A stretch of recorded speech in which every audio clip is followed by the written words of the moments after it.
পুরুলিয়ার জয়চণ্ডী পাহাড়। নামটা শুনলেই মনে হয় শুধু একটা পাহাড়, কিন্তু আসলে কি তাই? না, এটা শুধু একটা ঘোরার জায়গা নয়, এটা যেন একটা গল্পের ভাণ্ডার, যেখানে ইতিহাস, সিনেমা, অ্যাডভেঞ্চার আর আধ্যাত্মিকতা সবকিছু মিলেমিশে একাকার হয়ে গেছে।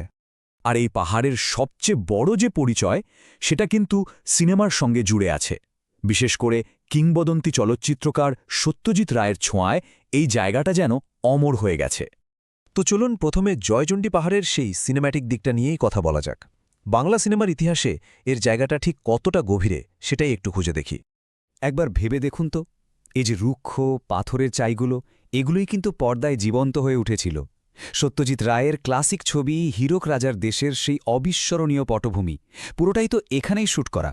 তাই সিনেমা যারা ভালোবাসেন তাদের কাছে এই জায়গাটা একটা তীর্থস্থানের থেকে কম কিছু নয়। বেশ, সিনেমার জগৎ থেকে বেরিয়ে এবার চলুন সরাসরি পাহাড়ে চড়ার অভিজ্ঞতার দিকে যাই। কারণ জয়চণ্ডীর আর একটা বড় পরিচয় হল এর চূড়ার দিকে এগিয়ে যাওয়া, মানে এর আধ্যাত্মিক দিকটা। 520, হ্যাঁ ঠিকই শুনছেন, চূড়ায় পৌঁছতে হলে ঠিক এতগুলোই সিঁড়ি ভাঙতে হবে। এটা কিন্তু শুধু একটা সংখ্যা নয়, এটা একটা চ্যালেঞ্জ, আর প্রতিটা সিঁড়ি ভাঙার সাথে সাথে বদলে যায় চারপাশের দৃশ্য। তবে এই যে সিঁড়ি ভাঙার কথা বললাম, এটা কিন্তু শুধু একঘেয়ে উঠে যাওয়া নয়, পুরো যাত্রাটাই দারুণভাবে সাজানো। পথে পড়বে একটা ঐতিহাসিক ওয়াচ টাওয়ার, ওখানে একটু জিরিয়ে নিয়ে চারপাশের অসাধারণ দৃশ্যটা উপভোগ করা যায়। আর তারপর একদম শেষ গন্তব্য, চূড়ার মন্দির। আর একবার চূড়ায় পৌঁছে গেলে একদিকে তো জয়চণ্ডী মাতার মন্দির, আর অন্যদিকে গোটা পুরুলিয়ার লাল মাটির ল্যান্ডস্কেপের একটা প্যানোরামিক ভিউ।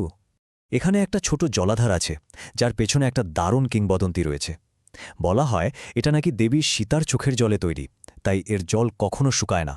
তাহলে কি জয়চণ্ডীর পরিচয় শুধু সিনেমা আর আধ্যাত্মিকতাতেই শেষ?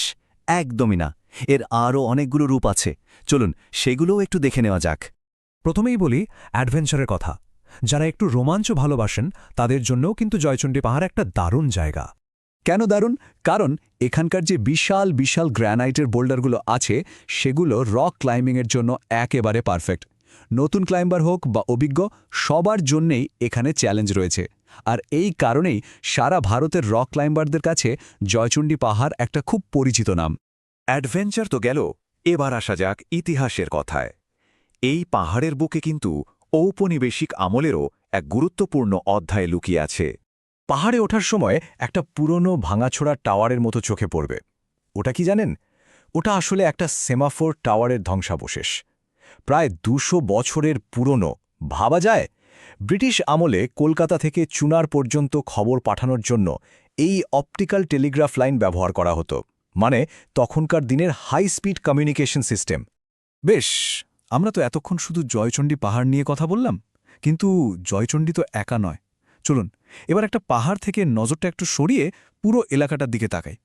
জয়চণ্ডী আসলে 7টা পাহাড়ের একটা ক্লাস্টারের অংশ।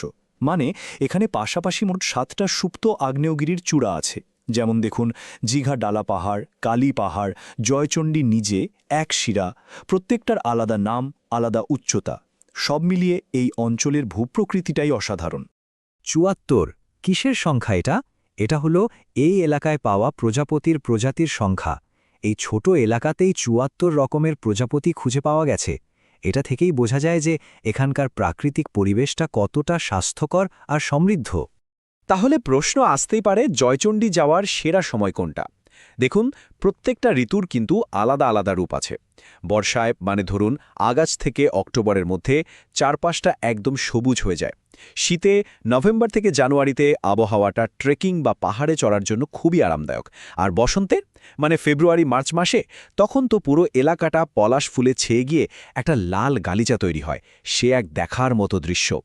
তো এত কিছু জানার পর যদি মনে হয় যে একবার জয়চণ্ডী যেতেই হচ্ছে, তাহলে শেষ অংশে নইল কিছু দরকারি তথ্য, মানে একটা ছোট্ট ট্রিপ প্ল্যানার। কলকাতা থেকে কিভাবে যাবেন? দুটো খুব সহজ উপায় আছে। 1, ট্রেনে। সেক্ষেত্রে নামতে হবে আদ্রা জাংশনে। জয়চণ্ডী সেখান থেকে মাত্র 4 কিলোমিটার, 4.5 থেকে 6 ঘন্টার জার্নি। আর যদি গাড়িতে যান তাহলে NH-19 ধরে 3 থেকে 5 ঘন্টার মধ্যেই পৌঁছে যেতে পারবেন। আর একটা দারুণ ব্যাপার হলো, জয়চণ্ডীকে বেস করে কিন্তু পুরো পুরুলিয়াটাই ঘুরে ফেলা যায়।